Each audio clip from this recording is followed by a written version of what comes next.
ինչ-որ նավահանգստի ծրագիրի վերջը երբ է գործարկվելու կամ ռեալ համարում եք, թե չէ, որտեղ շատ մասնագետներ համարում են, որ Հայաստանի դեպքում դա ռեալ չէ։ Ստեպով մեկ ավտոմեքենաների գործարանի մասին գրվեց, որ դրանք չեն աշխատում, հավաքման գործընթաց տեղի չունենում, մինչդեռ դա շատ մեծ ձեռքբերում է ներկայացվել անցած տարվա ընթացքում։ Էլ չեմ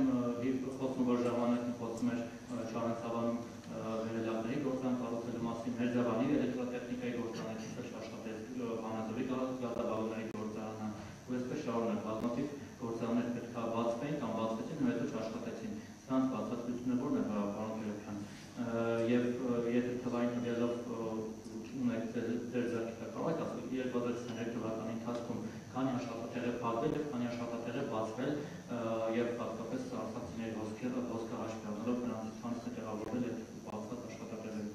Մի հարց էլ ձեզ տիկին Ստիսյան Պողոսյանին եւ Հակոբյանից մասով։ Դուք խոսեցիք էլեկտրոթվերի թվերի մասին, վերջին օրերի Բաղդասարյանի անցակետի կիլոմետրանոց հերթը հուշում է, որ Հայաստանից ավելի շատ գնում են Վրաստան, քան Վրաստանից գալիս են։ Դուք ի վերջո ունեք բացատրություններ դեր բոլոր ռազմավարություններով հանդերձ։ Ինչի է, որ Հայաստանից ամեն դեպքում ավելի շատ են նախընտրում գնալ Վրաստանում հանգստանալ, քան Վրաստանից գալ ու գնալ օրինակ Ծաղկաձորում շատ էժան գներով հանգստանալ երբ Վրաստանից էժան։ Մեկ էլ այդ մեր հանդիկ հայրենակիցները այդ ամեն ինչի մեջ զբոսաշրջությունը տվյալների մեջ մտնում են, այս մեծ ոսկը որ կան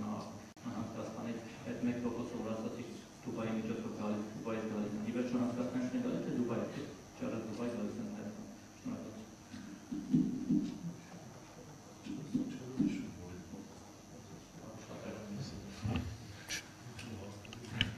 Դա ուղղակի ամփոփեմ անջատի հետ, ուղղակի ամփոփեմ նախ Ադամանդի եւ Ալմասի տվյալները իրականում այն ինչը որ վերարտանում է, դրա մեծ մասը իրականում վերարտանում չէ, այլ վերամշակվում եւ վերարտանում է։ Կա իհարկե փոքր վերարտանում, բայց ինչպես նշեցինք, մեր աշխատանքի մեջ մեր ֆոկուսը հիմնականում տեղական մշակող արդյունաբերության զարգացումն է։ Հիմա կա արդյոք ռիսկ թե չէ, այո կա ռիսկ, որովհետև գիտեք, որ մենք ապրում ենք այսպես բարդ սանկցիոն միջավայրում եւ կառավարությունը ամեն ինչ անում է, որպեսզի Հայաստանում աշխատող ընկերությունները հեռու մնան կամ չընկնեն երկրորդային սանկցիաների ազդեցության տակ եւ բնականաբար այստեղ մենք շատ մեծ ժամանակ ենք ներդնում, որպեսզի մեր ընկերություններին ապահովագրենք մի կողմից այդ ռիսկերից, բայց մյուս կողմից էլ այնպես անենք, որ իրանք ունենան բավարար չափով հումքի հասանելիություն, որպեսզի կարողանան իրենց բնականոն գործունեությունը եւ զարգացող գործունեությունը ապահովեն։ Հիմա տեսեք, ես մի բառով պատասխանեմ Սեպու, Մերձավան, Կիրովական եւ այլն, դուք մի անգամ եք տվել այդ հարցը, ես հիմա մի հատ ընդհանուր բոլորի համար պարզաբանեմ, որպեսզի պարզ լինի։ Էկոնոմիկայի նախարարությունը աշխատում է տարբեր ընկերությունների հետ։ Մեր մի ծրագրով, որը օրինակ լիզինգի ծրագիրն է, 3300-ից ավել ընկերություն օգտվել են մեր միայն մի ծրագրից եւ 189 միլիարդ դրամի ձեռք բերել եւ դա ընդհանրապես մեր մի ծրագիրն է։ Մեր մյուս բոլոր ծրագրերն էլ, ասենք, մի այլ ծրագրով 77 ընկերություն 700 միլիարդից ավել ներդրում այն ծրագրի մաքսային արտոնությունը ստացել եւ այլն։ Եվ բնականաբար, երբ որ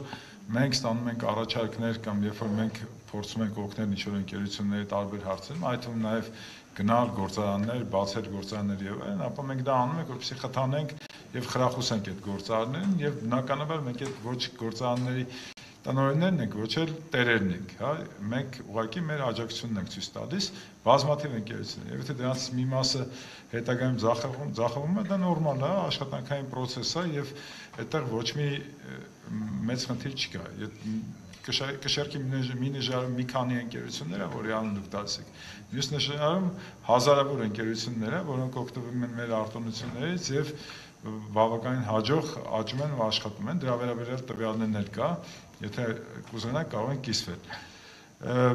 Լաստանավի վերաբերյալ